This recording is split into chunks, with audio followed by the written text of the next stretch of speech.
Can you imagine how wonderful it would be if we could live our lives without ever being criticized by anyone? We would feel totally at ease, totally comfortable.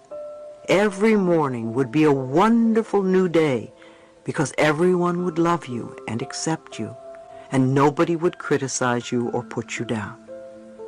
You can give this happiness to yourself by becoming more accepting of the things that make you unique and special. The experience of living with yourself can be the most wonderful experience imaginable.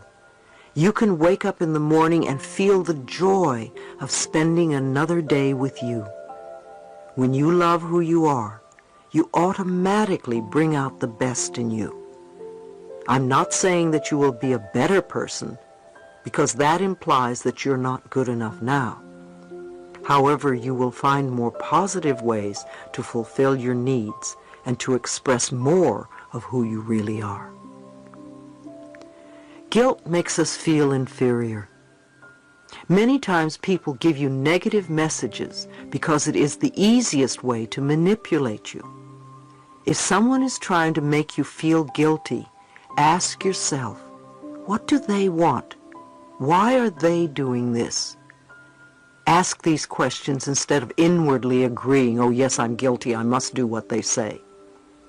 Many parents manipulate their children with guilt because they were raised that way. They tell lies to the children to make them feel less than. Some people are still manipulated by their relatives and friends when they grow up because, first of all, they don't respect themselves. Otherwise, they wouldn't let it happen. Secondly, they are manipulative themselves. Many of you live under a cloud of guilt. You always feel wrong, or that you are not doing the right thing, or apologizing to someone for something. You will not forgive yourself for something you did in the past. You berate yourself for a lot that goes on in your life. Let these clouds dissipate. You don't need to live that way any longer. Those of you who feel guilty can now learn to say no and call people on their nonsense. I'm not saying to be angry with them, but you don't have to play their game anymore. If saying no is new to you, say it very simply. No, I cannot do that. Don't give excuses, or the manipulator will have ammunition to talk you out of your decision. When people see that manipulating you doesn't work, they will stop. People will only control you as long as you allow them to. You may feel guilty the first time you say no. However, it gets easier the next few times. A woman at one of my lectures had a baby who was born with a congenital heart disease. She felt guilty because she believed that it was her fault. She did something to the baby. Unfortunately, guilt does not solve anything. In her case, no one did anything wrong. I told her that I thought it could have been a soul choice for the baby and a lesson for both the mother and baby. My answer for her was to love the baby and love herself and stop feeling that she did something wrong. That sort of guilt would not heal anyone. If you do something that you are sorry about, stop doing it. If you did something in the past that you still feel guilty about, forgive yourself. If you can make amends, do it, and don't repeat the action again. Every time guilt comes up in your life, ask yourself, what do I still believe about myself? Who am I trying to please? Notice the childhood beliefs that come up. When somebody comes to me who's been involved in a car accident, there is usually guilt on a deep-seated level and a need for punishment. There can also be a lot of repressed hostility because we feel we don't have the right to speak up for ourselves. Guilt seeks punishment, so we can literally become our own judge, jury, and executioner, condemning ourselves to a self-imposed prison. We punish ourselves, and there is no one around to come to our defense. It's time to forgive ourselves and set ourselves free. One elderly lady at one of my seminars felt enormous guilt about her middle-aged son. He was an only child who grew up to be a very withdrawn person. She felt guilty because she was very strict with him while he was growing up. I explained that she had done the best she knew how to do at the time. I believe he chose her as a mother before he incarnated into this lifetime, so on a spiritual level he knew what he was doing. I told her that she was wasting all her energy feeling guilty about something that she couldn't change. She sighed and said, "It's such a shame that he's this way, and I'm sorry I did a bad job." Now you see, that's wasted energy because it doesn't help her son now, and it certainly doesn't help her. Guilt becomes a very heavy burden and makes people feel inferior. Instead, I told her that every time the feeling came up, she could say something like, "No, I don't want to feel that way anymore. I'm willing to learn to love myself. I accept my son exactly as he is." If she continued to do this, the pattern would start to shift, and she would free both of them. Even if we don't know how to love ourselves, the fact that we are willing to love ourselves will create the difference. It's just not worth it to hold on to these old patterns. The lesson is always love yourself. Her lesson was not to heal her son, but to love herself. He came into this life to love himself.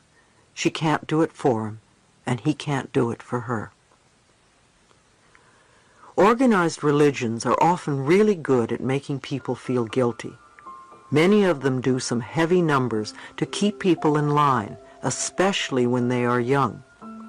However, we aren't little children anymore, and we don't have to be kept in line. We are adults who can decide what we want to believe. The child in us feels the guilt, but there is also the adult in us who can teach the child otherwise. When you hold your emotions down or hold things in, you create havoc within you. Love yourself enough to allow yourself to feel your emotions. Allow your feelings to come to the surface. At first, you may find yourself crying for days or getting angry a lot. You may have to process quite a bit of old stuff. I suggest you do affirmations that make going through the process easier, smoother, and more comfortable, such as, "I now release with ease all old negative beliefs. It is comfortable for me to change. My pathway is now smooth. I am free of the past." Also, don't add judgment to your feelings. That only pushes the feelings down even more. If you are going through incredible dilemmas or crises, affirm that you are safe and that you are willing to feel. Affirming these positive feelings will bring about beneficial changes. Chapter 6. Letting your feelings out. A tragedy can turn out to be our greatest good if we approach it in ways from which we can grow. Releasing anger in positive ways. Everyone deals with anger at one time or another in their lives. Anger is an honest emotion. When it is not expressed or processed outwardly, it will be processed inwardly, in the body, and usually develops into a dis-ease or dysfunction of some sort. Like criticism, we usually get angry about the same things over and over again. When we are angry and we feel we don't have a right to express it, we swallow it down, which causes resentment, bitterness, or depression. So it's good to handle our anger when it comes up. There are several methods to deal with anger in positive ways. One of the best is to talk openly to the person with whom you are angry and to release the pent-up emotions. You can say, "I am angry with you because." When we feel like screaming at someone, then the anger has been building up for a long time. Often it is because we feel we cannot speak to the other person. So the second best way to let the anger out is to talk to the person in the mirror. Find yourself a place where you will feel safe and will not be disturbed. Look into your own eyes in the mirror. If you find that you cannot, then concentrate on your mouth or nose. See yourself and or the person who you believe has done something wrong to you. Remember the moment when you became angry and let yourself feel the anger come through you. Begin to tell this person exactly what you are so angry about. Show all the anger you feel.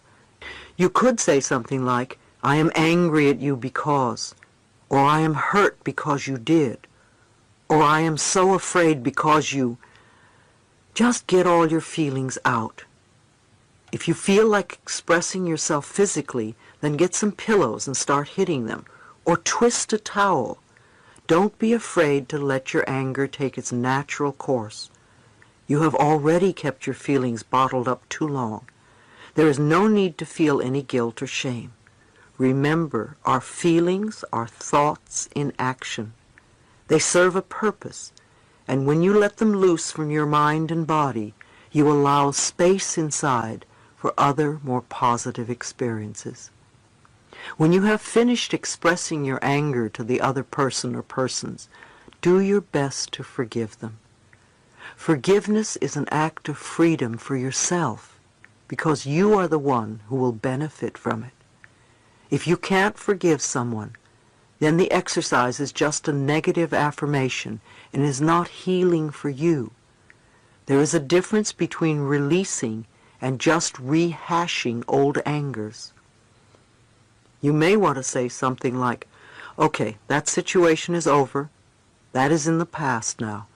I don't approve of your action, and yet I understand that you were doing the best you could with the knowledge and understanding you had at the time. I am done with this. I release you and let you go. You are free, and I am free. You may want to do this exercise several times before you truly feel that you have gotten rid of all your anger. You may also want to work on one anger issue or several. Do what feels right for you. There are other methods we can use to release the anger. We can scream into a pillow. We can kick pillows. We can beat the bed or a punching bag. We can write a hate letter and then burn it. We can scream in our cars with the windows rolled up. We can play tennis or go to the golf range and just hit balls one after another. We can exercise, swim, or run around the block several times, or just punch the air. We can write or draw our feelings using our non-dominant hand. The creative process is a natural release for emotions. One man at my seminar said he used an egg timer as he began screaming into a pillow. He gave himself 10 minutes to let out all his frustrations and anger about his father. After 5 minutes, he was exhausted, and every 30 seconds he would look at the egg timer and realize he still had a few more minutes to go. I used to beat the bed and make a lot of noise. I can't do that now because my dogs get frightened and think I'm angry at them. Now I find it very effective to scream in the car or dig a hole in the garden or bat a ball around. As you can see, you can become quite creative when releasing your feelings. I recommend that you do something physically to release charged up emotions in a safe way. Don't be reckless or dangerous to yourself or others. Remember also to communicate with your higher power. Go within and know that there is an answer to your anger and that you will find it. It is very healing to meditate and visualize your rage flowing freely out of your body. Send love to the other person and see your love dissolve whatever disharmony there is between you. Be willing to become harmonious. Perhaps the anger you feel is reminding you that you aren't communicating well with others. By recognizing it, you can correct it. It's amazing how many people tell me how much happier they have become once they release anger towards another person. It's as though a huge burden has been dropped. One of my students had a difficult time letting her anger out. Intellectually, she understood her feelings, yet she couldn't express them outwardly. Once she allowed herself this expression, she kicked and screamed and called her mother and her alcoholic daughter all sorts of names. She felt a tremendous weight lift from her. When her daughter visited her afterwards, she couldn't stop hugging her. She had allowed room for love to come inside where all the repressed anger had been. Maybe you have been a person who's been angry for a major part of your life. You have what I call habitual anger. Something happens and you get angry. Something else happens and you get angry again. Once more it happens and you keep getting angry. But you never go beyond getting angry. Habitual anger is childish.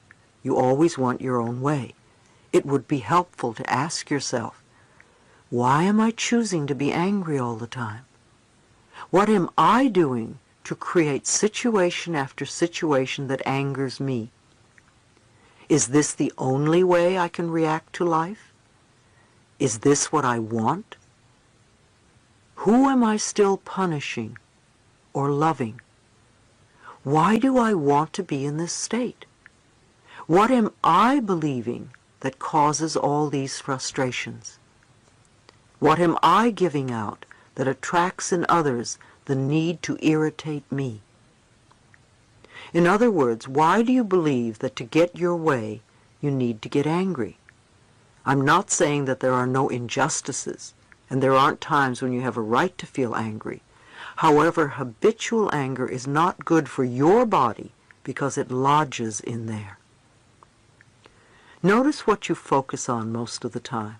Sit in front of a mirror and look at yourself and ask, who are you? What is it that you want? What makes you happy? What can I do to make you happy? Now is the time to do something else. Create a new space inside yourself for loving, optimistic, and cheerful patterns. People often get angry while they're driving their cars. People often express their frustrations about the other lousy drivers on the road. Long ago, I got over the fact that I was going to be upset because of someone else's inability to follow the rules of the road. So the way I handle driving my car is, first, I put love into the car when I get in. Next, I know and affirm that I'm always surrounded by wonderful, competent, happy drivers. Everyone around me is a good driver. Because of my beliefs and affirmations, whenever I'm on the road, I have very few poor drivers around me. They're off bothering the person who's shaking his fist and screaming. You know, your car is an extension of you, just like everything and everyone are extensions of you. So put some love into your car, and then send love out to everyone around you on the streets and highways.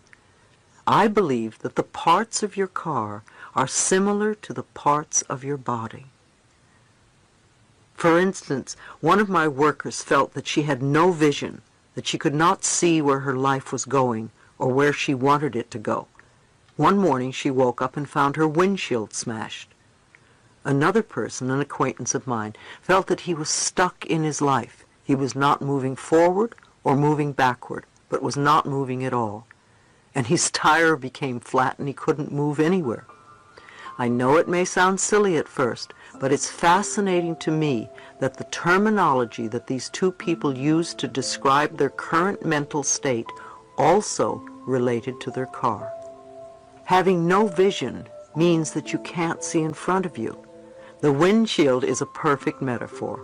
Likewise, being stuck is a perfect example of a flat tire. The next time something happens to your car, make a note as to what you feel the broken parts represents, and see if you can connect it to how you are feeling at that particular moment or what is going on in your life. You may be surprised at the results. One day I will write a little book and call it Heal Your Automobile. There was a time when people did not understand the body-mind connection. Now it is time for us to expand our thinking even more and to understand the machinery-mind connection. Every situation in your life is a learning experience and can be handled so that it works for you. There is nothing new or unique about anger. No one escapes the experience. The key is in recognizing it for what it is and taking that energy in a healthier direction. If you get sick, don't get angry over it. Instead of putting anger into your body, fill it with love and forgive yourself. Those of you who are caretakers for sick people can also remember to take care of yourselves too. If you don't, you won't be any good to yourself or your friends or family. You will burn out. Do something to let your feelings out as well. Once you learn to deal with anger in a positive way that readily benefits you, you will find many wonderful changes occurring in the quality of your life. Resentment causes a variety of ills. Resentment is anger that has been buried for a long time. The main problem with resentment is that it lodges in the body, usually in the same place, and in time it seethes and eats away at the body and often turns into tumors and cancers. Therefore, repressing anger and letting it settle in our bodies is not conducive to good health. Again, it's time to let those feelings out. Many of us were raised in families where we weren't allowed to be angry. Women in particular were taught that to be angry was something bad. Anger was not acceptable, except for one person, usually a parent. So we learned to swallow our anger rather than express it. Again, we can now realize that we are the ones who are holding on to it. Nobody else is involved at all. An oyster takes a grain of sand, and it builds layer after layer after layer of calcite over it until it becomes a beautiful pearl. In the same way, we take our emotional hurts and nurse them over and over again by what I call running the old movie over and over in our minds. If we want to be free from our hurts, if we want to get out of them, then it's time to go beyond them. One of the reasons women create cysts and tumors in the uterus is through what I call the he done me wrong syndrome. The genitals represent either the most masculine part of the body, the masculine principle, or the most feminine part of the body, the feminine principle. When people have emotional episodes, usually in relationships, they take it to one of those areas. With women, they may take it to their female organs, their most feminine part, and nurse the hurt until it becomes a cyst or tumor.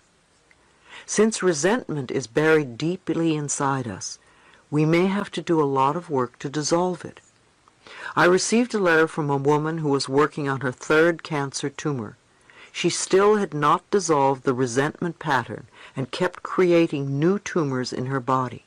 I could tell she felt very self-righteous about her bitterness. It was easier for her to let the doctor remove the latest tumor than to work on forgiveness. It would have been good if she had been able to do both. Doctors are good at removing growths. Only we can keep them from reappearing. Sometimes we would rather die than change our patterns, and we do. I have noticed that many people would rather die than change their eating habits, and they do. This is very disturbing when it happens to someone we love and we are aware of alternative choices they could make. No matter what choices we make, they are always right for us, and there is no blame, even if we leave the planet. We will all leave the planet in time, and we will all find a way to do it at the right time for us. Again, we don't have to blame ourselves for failing or doing it wrong. We don't have to feel guilty. There is no blame. No one does it wrong. A person does the best he or she knows how to do with the understanding and awareness that is available. Remember, we all have the power within us, and we all come here to learn certain lessons. Our higher selves know our destiny in this lifetime and what we must learn in order to move forward in our evolutionary process. There is never any wrong way. There just is. We are all on an endless journey through eternity, and we have lifetime after lifetime. What we don't work out in this life, I believe we will work out in another. Suppressed feelings lead to depression. Depression is anger turned inward. It is also anger that you feel you do not have a right to have. For instance, you may feel it's not okay to be angry at your parent or spouse or employer or best friend, and yet you are angry and you feel stuck. That anger becomes depression. Far too many people today suffer from depression, even chronic depression. By the time we feel that depressed, it's very difficult to get out of it. It feels so hopeless that it becomes an effort to do anything. I don't care how spiritual you are. You have got to wash your dishes every now and then. You can't let the sink pile up with dirty dishes and say, "Oh, I'm metaphysical." The same with your feelings. If you want to have a mind that flows freely, then clean up your inner mental dirty dishes. One of the best ways is to give yourself permission to express some of your anger so that you won't have to stay so depressed. There are now therapists that specialize in anger releasing. Having a session or two with one of them could be most helpful. It's my personal opinion that we all need to beat the bed once a week, whether we feel angry or not. There are some therapies that encourage you to get into your anger. However, I think that they often keep you immersed in the anger process too long. Anger, like any emotion that surfaces, lasts only a few minutes. Babies move in and out of their emotions very quickly. It is our reaction to the emotion that causes us to hold and repress it. Author Elizabeth Kubler-Ross uses a wonderful exercise in her seminars, which she calls externalization. She has you take a piece of rubber hose and some old phone books, and you beat them over and over again, letting all sorts of emotions emerge. When you're releasing anger, it's okay to be embarrassed about it, especially if it was against your family rules to get angry. It will be embarrassing the first time you do it, but when you get into it, it can be such fun and very powerful. God is not going to hate you for being angry. Once you have released some of this old anger, you will be able to see your situation in a new light and find new solutions. Another one of the suggestions I would make for a person who is depressed is to work with a good nutritionist and really get your diet cleaned up. It's amazing how that can help the mind. People who are depressed often eat very poorly, which adds to the problem. We all want to make the best choices so that the food we are taking in is good for our body. Also, many times we find there is a chemical imbalance in the body that is further aggravated by the intake of medication of some sort. Now, rebirthing is another wonderful process for releasing your feelings because it goes beyond the intellect. If you have never had a rebirthing session, I recommend that you try one. It has been very helpful for many people. It's a breathing modality that helps you connect with old issues so that you can release them in a positive way. Some rebirthers have you repeat your affirmations as you're going through the process. Then there is body work, such as Rolfing, a process of deep connective tissue manipulation developed by Ida Rolf, or Heller work, or Traeger work. They are all excellent ways to release restrictive patterns in the body. Different processes work differently for each person. One process may be good for one, yet not for another. We can only find what is best for us by trying different avenues. Self-help sections in bookstores are excellent places to read about different alternatives. Health food stores often have bulletin boards that list meetings and classes. When the student is ready, the teacher appears. Fear is not having trust. Fear is rampant on the planet. You can see and hear about it in the news every day in the form of wars and murders and greed and more. Fear is a lack of trust in ourselves. Because of that, we don't trust life. We don't trust that we are being taken care of on a higher level, so we feel we must control everything from the physical level. Obviously, we're going to feel fear because we can't control everything in our lives. Trust is what we learn when we want to overcome our fears. It's called taking the leap of faith. Trust in the power within that is connected to universal intelligence. Trust in that which is invisible instead of trusting only in the physical material world. I'm not saying that we do nothing, yet if we have trust, we can go through life much easier. If you recall what I said earlier, I believe that everything I need to know is revealed to me. I trust that I'm being taken care of, even though I am not physically in control of everything that's happening around me. When a fearful thought comes up, it is really trying to protect you. I suggest you say to the fear, I know you want to protect me. I appreciate that you want to help me, and I thank you. Acknowledge the fearful thought. It's there to take care of you. When you become physically frightened, your adrenaline pumps through your body to protect you from danger.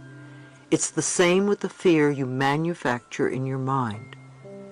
Observe your fears and recognize that you are not them. Think of fear the way you view images on a movie screen.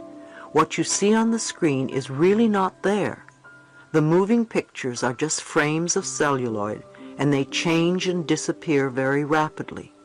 Our fears will come and go as rapidly as those pictures, unless we insist on holding on to them.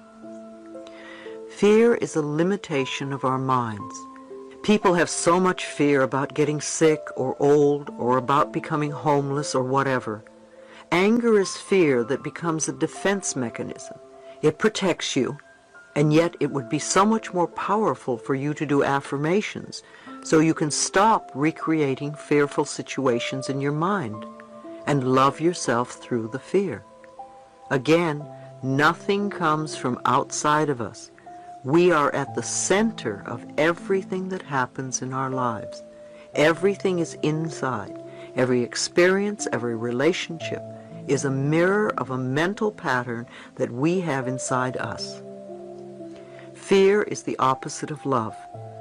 The more we are willing to love and trust who we are, the more we attract these qualities to ourselves. When we are on a streak of really being frightened or upset or worried or not liking ourselves, isn't it amazing how everything goes wrong in our lives? One thing after another. It seems it will never stop. Well, it is the same when we really love ourselves. Everything starts to go on a winning streak, and we get the green lights in the parking places. All of the things that make life so wonderful, the big and the little. We get up in the morning and the day flows beautifully. Love yourself so that you can take care of yourself. Do everything you can to strengthen your heart, your body, and your mind. Turn to the power within you. Find a good spiritual connection and really work on maintaining it. If you are feeling threatened or fearful, consciously breathe.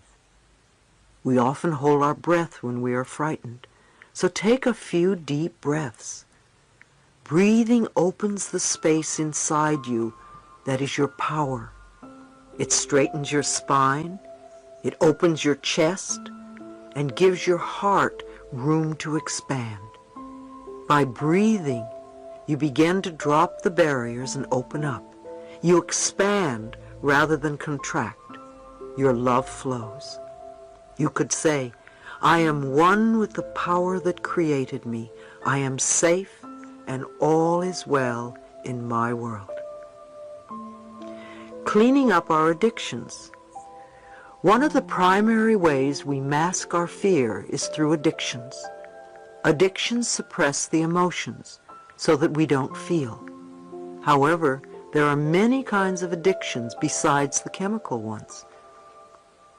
There are also what I call pattern addictions, patterns we adopt to keep ourselves from being present in our lives.